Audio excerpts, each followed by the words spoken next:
Wir sind mit Ralf am Bahnhof Frankfurt West. Der Ort, an dem sich sein Leben für immer veränderte.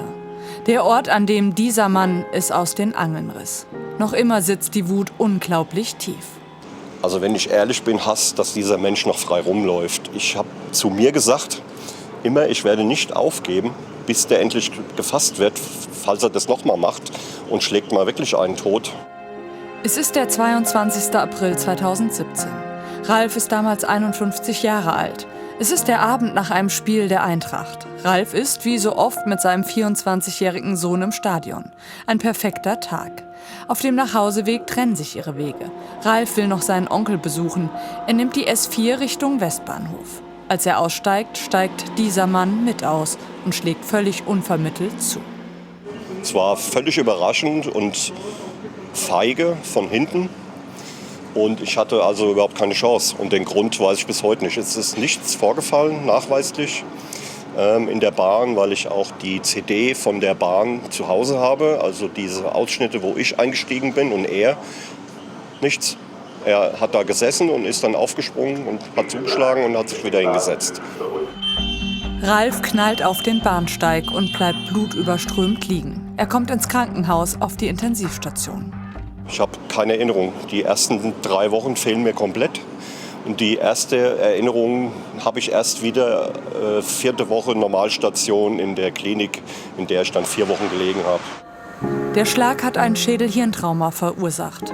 Seine damalige Lebensgefährtin und sein Sohn bangen wochenlang um das Leben des Büroangestellten.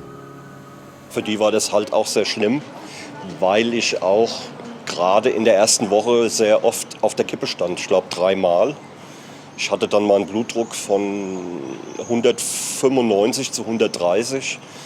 Da hat man überlegt, ob man mich ins künstliche Koma legt und mir die Schädeldecke auffrisst, um den Druck zu entlasten.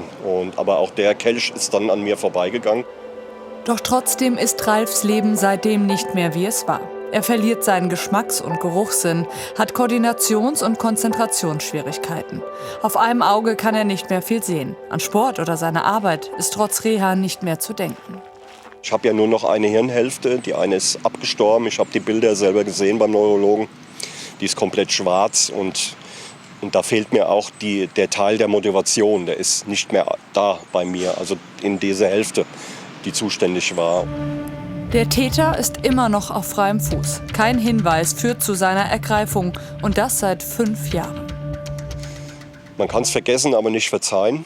Und mein größtes Ziel ist, dass sie den bekommen. Also dass der irgendwann gefasst wird, weil meiner Meinung nach ist dieses Bild, was von diesem Mensch existiert, ist er gut zu erkennen. Und ich sage immer, wer ihn kennt, kann ihn auf diesem Bild auch erkennen.